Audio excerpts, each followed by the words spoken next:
Saat Perang Pasifik atau yang dikenal dengan nama Perang Asia Timur Raya yang berlangsung selama 4 tahun, Jepang mengalami beberapa kekalahan dan menuju ambang kehancuran. 7 September 1944, Jenderal Kuniaki Koiso di hadapan parlemen Jepang berjanji untuk memerdekakan Indonesia bila mencapai kemenangan dalam perang. Anggota Badan Penyelidik Usaha-Usaha Persiapan Kemerdekaan Indonesia (BPUPKI) dilantik oleh Jenderal Kumakichi Harada. Rajiman Weddiodiningrat, tokoh pergerakan nasional, ditunjuk sebagai ketuanya. Tapi, tidak semua petinggi militer Jepang sepakat dengan pelantikan BPUPKI. Misalnya Jenderal Izagaki dan Yuichiro Nagano. Sidang BPUPKI dari 29 Mei sampai 1 Juni 1945 pun berjalan mulus. BPUPKI lalu dibubarkan oleh Jenderal Terauchi Hisaichi, diganti jadi Panitia Persiapan Kemerdekaan Indonesia (PPKI) 7 Agustus 1945. Mereka sudah bersiap sidang pada 16 Agustus 1945. Soekarno, Hatta, dan Rajiman Weddiodiningrat wakil PPKI terbang ke Dalat, Vietnam 12 Agustus 1945. Jenderal Hisaichi Terauchi, Panglima Angkatan Perang Jepang di Asia Tenggara, menyambut kedatangan mereka. Mereka semua senang, kemerdekaan sudah di depan mata. Sepulang dari Vietnam, sejumlah pemuda dari Organisasi Angkatan Pemuda Indonesia (API) membawa Soekarno dan Hatta ke Rengas Dengklok pagi hari 16 Agustus 1945. Pemuda mendesak Soekarno dan Hatta segera memproklamasikan kemerdekaan Indonesia. Tapi Soekarno enggan memenuhi permintaan para pemuda.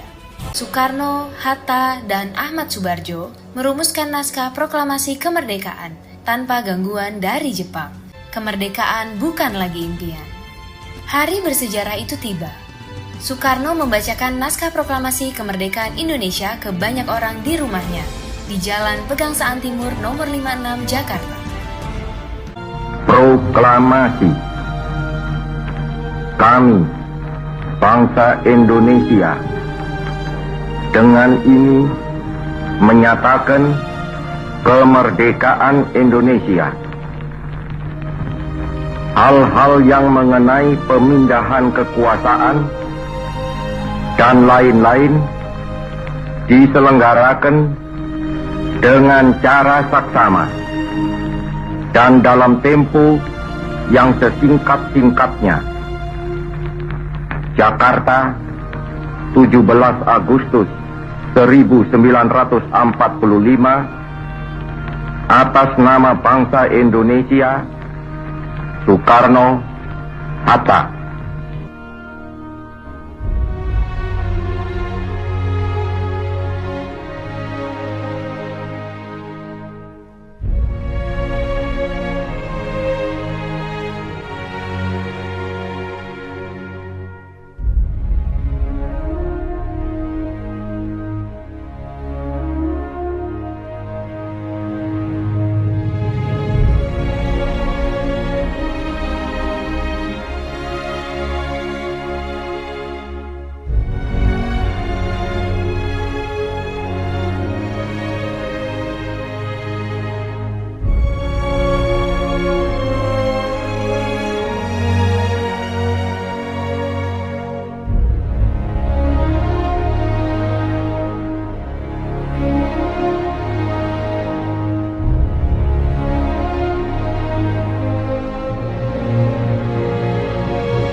Washington, 1956.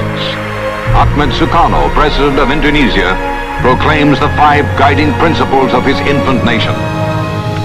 Immediately we had proclaimed our independence in August 45.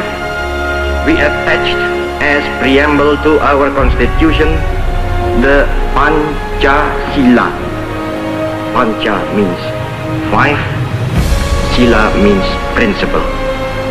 The Pancasila, the 5 guiding principles of our national life. Perhaps you know already what our Pancasila is. It gives us the 5 principles of our state. These are: first, believe in God.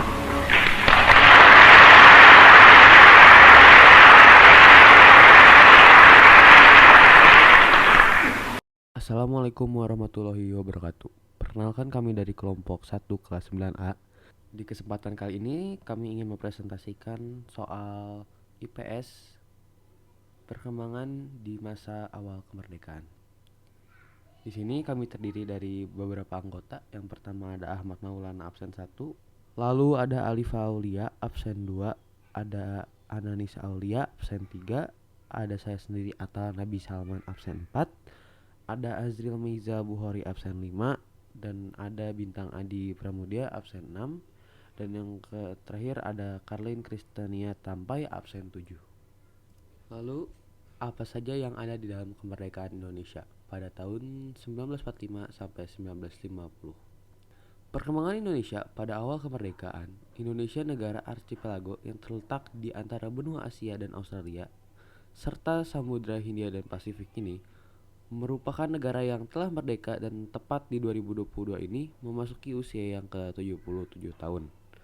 Sejak masa kemerdekaan hingga awal reformasi tahun 1998, Indonesia telah mengalami berbagai perubahan yang tentunya menjadi sejarah lika-liku perkembangan tanah ibu pertiwi kita tercinta. Perkembangan Indonesia pada awal kemerdekaan meliputi berbagai bidang, mulai dari perkembangan politik, ekonomi, pendidikan, hingga budaya. Perkembangan di bidang politik. Indonesia pernah menerapkan sistem demokrasi liberal. Kemudian, sistem itu diubah menjadi demokrasi terpimpin. Perubahan-perubahan tersebut tentu membawa pengaruh terhadap perkembangan politik di Indonesia di masa awal kemerdekaan. Perkembangan politik pada awal kemerdekaan.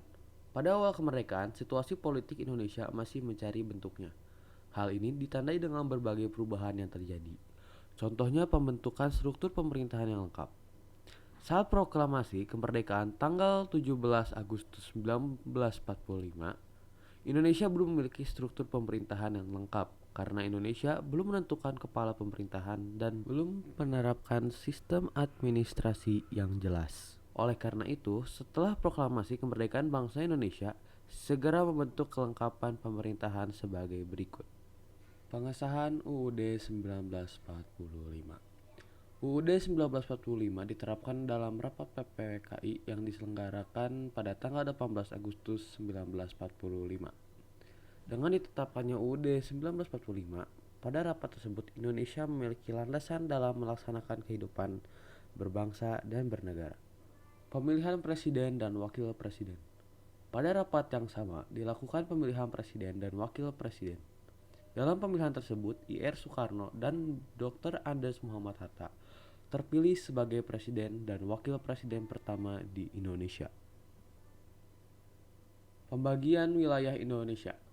Pada rapat PPKI yang diselenggarakan pada tanggal 19 Agustus 1945 diputuskan pembagian wilayah Indonesia dibagi menjadi 8 provinsi di seluruh bekas penjajahan Hindia Belanda. 8 provinsi tersebut adalah Jawa Timur, Jawa Tengah, Jawa Barat, Maluku, Borneo alias Kalimantan, Sulawesi, Sunda Kecil, Nusa Tenggara, Sumatera, Daerah Istimewa Yogyakarta, dan juga Surakarta.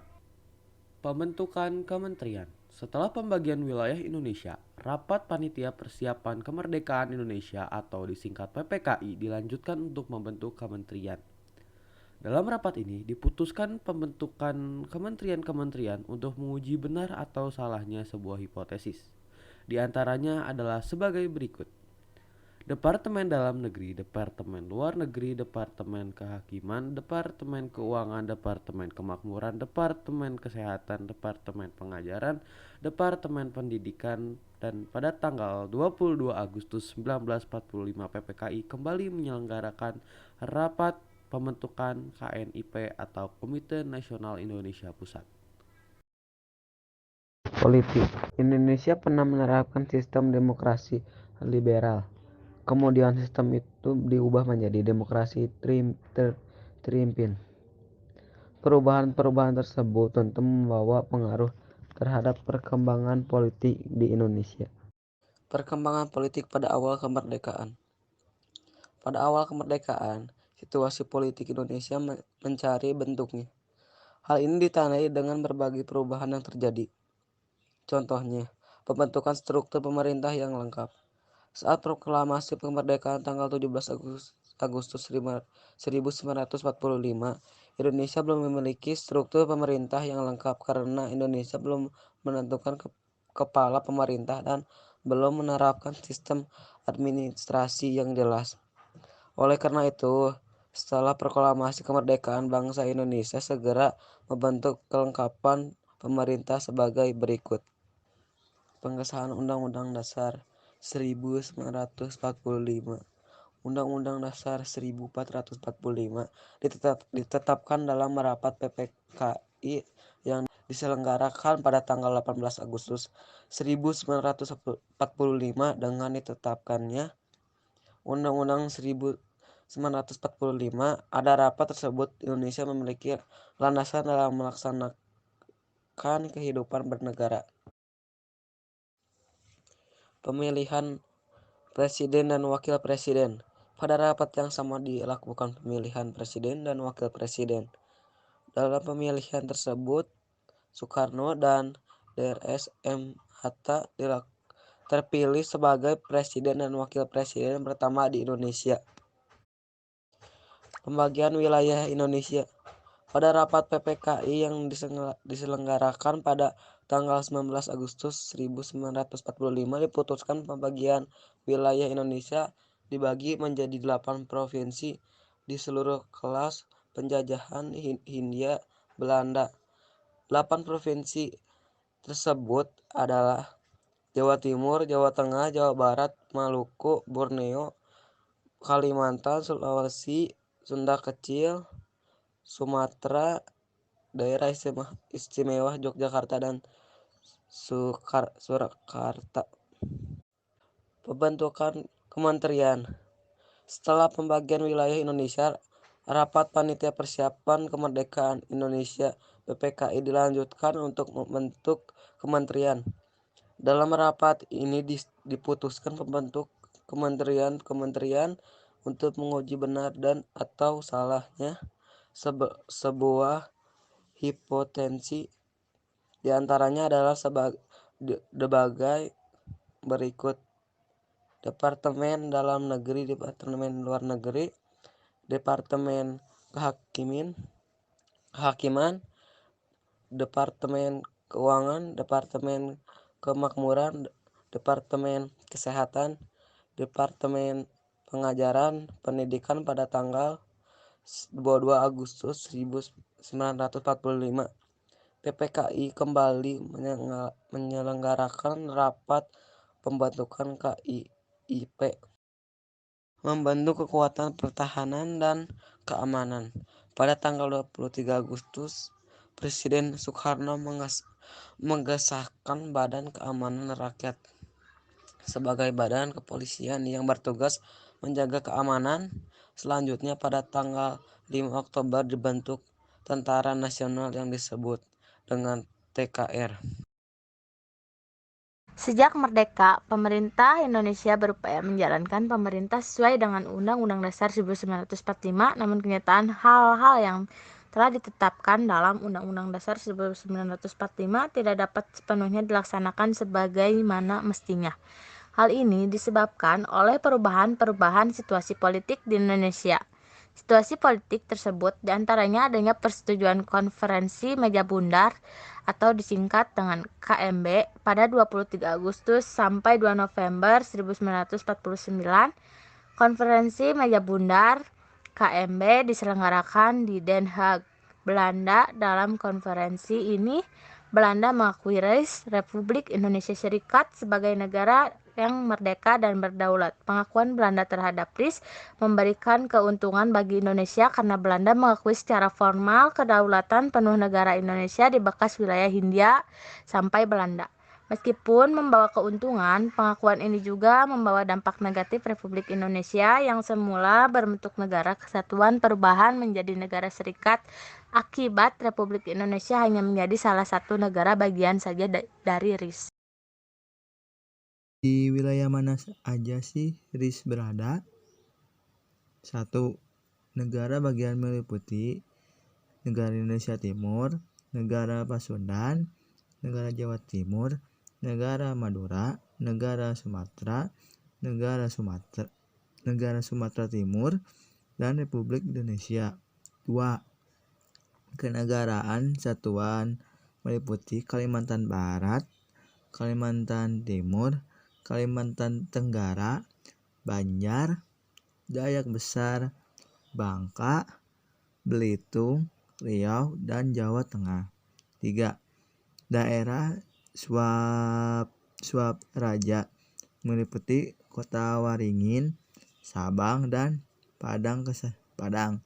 Kesatuan menjadi negara serikat mengharuskan adanya penggantian UUD.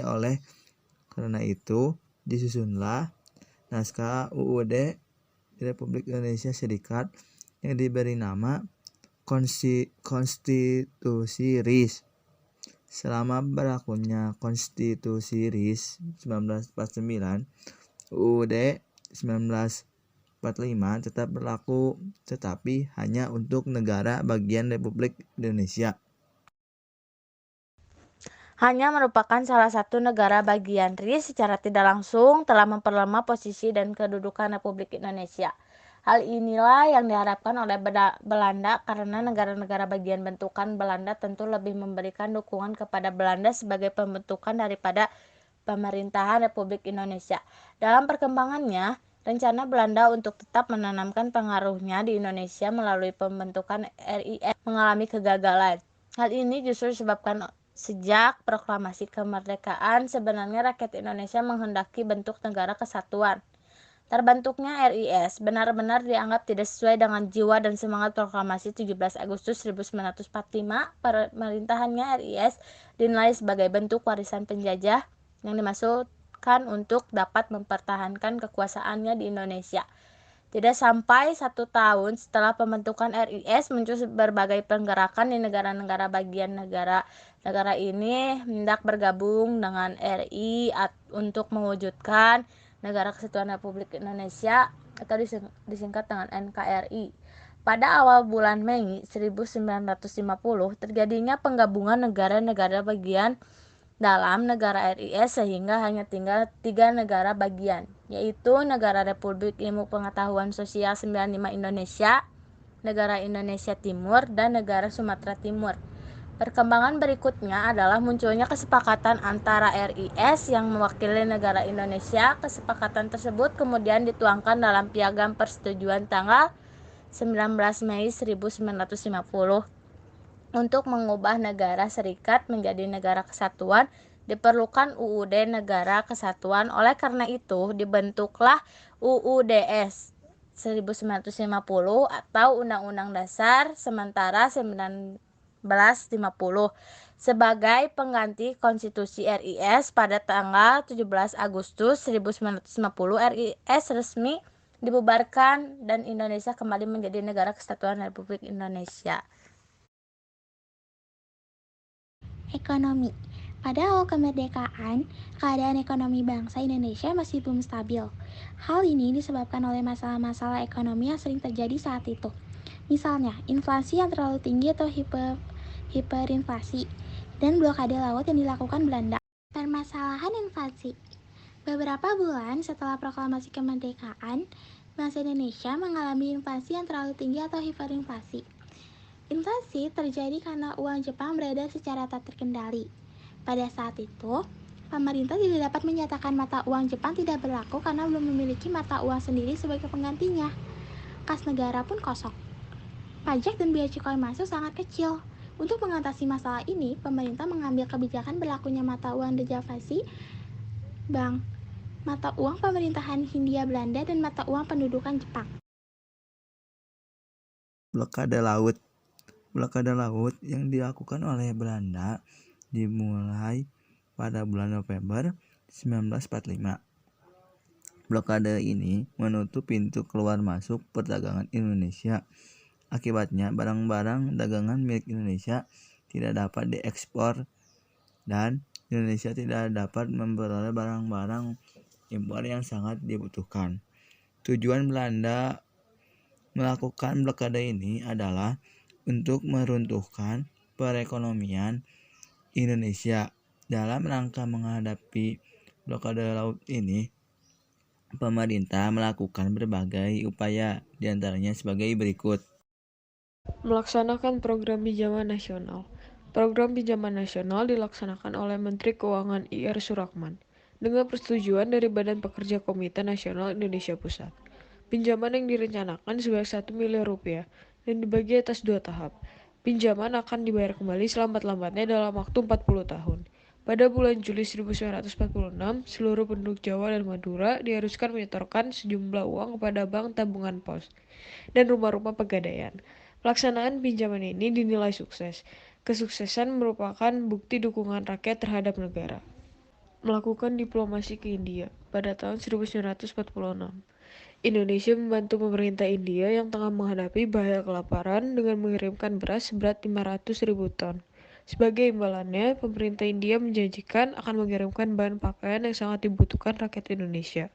Selain bersifat ekonomis, pengiriman bantuan India juga bersifat politis, karena India merupakan negara Asia yang paling aktif mendukung perjuangan diplomatik dalam rangka solidaritas negara-negara Asia. Mengadakan hubungan dagang langsung ke luar negeri.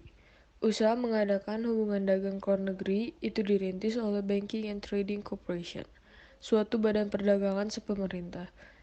BTC berhasil mengadakan kontak dengan perusahaan swasta Amerika Serikat dalam transaksi pertama. Pihak Amerika Serikat bersedia membeli barang ekspor seperti gula, teh, dan karet. Usaha lain untuk mengadakan hubungan dagang langsung ke luar negeri juga dilakukan melalui Sumatera. Tujuan utamanya adalah Singapura dan Malaysia. Usaha ini dilakukan dengan perahu layar dan kapal motor cepat. Pelaksanaan menembus blokade dilakukan oleh Angkatan Laut Republik Indonesia dengan bantuan dari pemerintah daerah penghasil barang-barang ekspor. Melalui upaya ini, Indonesia berhasil menjual barang-barang ekspor dan memperoleh barang-barang impor yang dibutuhkan. Pendidikan. Pada zaman penjajahan, kesempatan untuk memperoleh pendidikan bagi anak-anak Indonesia sangat terbatas. Dari sejumlah anak-anak usia sekolah, hanya sebagian kecil saja yang sempat menikmati sekolah. Akibatnya, sebagian besar penduduk Indonesia masih buta huruf.